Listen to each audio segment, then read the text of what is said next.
శ్రావణమాస నాగుల చవితి పర్వదినం పురస్కరించుకొని నేడు రామాయంపేట పట్టణంలోని రామాయంపేట గౌడ సంఘం ఆధ్వర్యంలో నిర్మించిన రేణుకమాత ఆలయ ప్రాంగణంలో ఏడీదుల ఎల్లమ్మ గుడి వద్ద పాండచెరువు కట్టపైన వెలిసిన జ్యోతిర్లింగ ఆలయ ప్రాంగణంలోని పుట్టల వద్ద మహిళలు, వృద్ధులు, చిన్నారులు ముస్తాబయ్యి భక్తి శ్రద్ధలతో నాగదేవతకు ఘనంగా పూజలు నిర్వహించి పుట్టలో పాల్గొస్తున్నారు.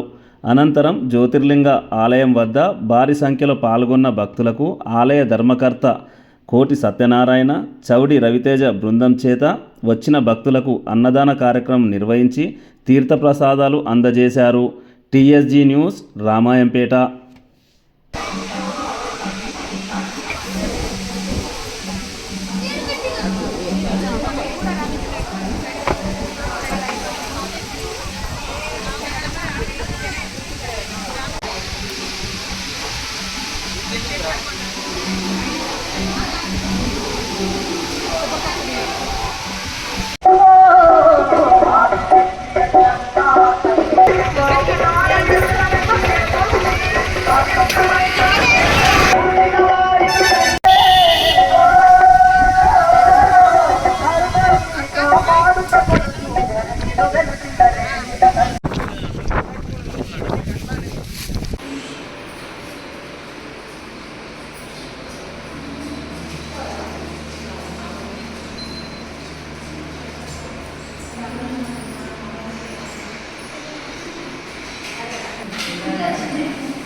ఇది నాగపంచమి అంటారు, అదేవిధంగా గరుడ పంచమి అని కూడా అంటారు.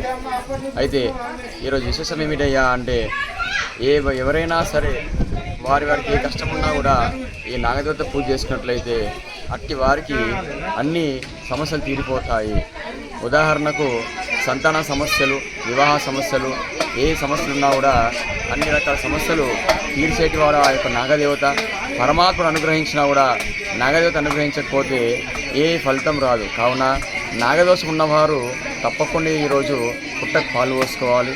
అదే నాగదోషం లేని వారు కూడా పుట్టకు పాలు పోసుకున్నట్లయితే ఏ దోషం అంటకుండా ఆ యొక్క నాగేంద్రుడు కాపాడుతూ ఉంటాడు. కావున అందరూ కూడా శ్రీ నాగదేవతాయ నమః అనుకుంటూ మనసులో నామస్మరణ చేసుకుంటూ భక్తులందరూ పుట్టకు పాల్గొనాలని కోరుతున్నాము. ధన్యవాదాలు.